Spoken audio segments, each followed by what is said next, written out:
हे सगळं तुम्ही जर दाखल केलं, दाखल केल्यानंतर तुम्ही तहसीलदारचा जो आवक-जावक विभाग असतो, त्याला आपण म्हणजे कोर्टामध्ये जसं बारनिशा असतो तिथं असते आवक-जावक विभाग.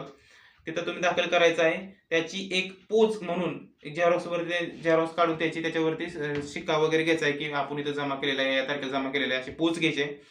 आणि त्यानंतर तुमचे जे गैरहजर आहेत यांना तहसीलदार नोटीस काढतात, की असं-असं तुमच्या विरुद्ध अमुक-अमुक या व्यक्तीने असा-असा अर्ज दाखल केलेला आहे. तर त्याबद्दल तुमचे म्हणणं जे काय असेल, की तुमच्या रानातून असा रस्ता काढायचा आहे, त्याचं असं विचार आहे, तर तुमचं काय म्हणणं असेल, तर तुम्ही तुमचं म्हणणं आहे अमुक-अमुक या तारखेला द्यायचं अशी नोटीस काढतात. तहसीलदार तुमचा स्पॉट पंचनामा करतात.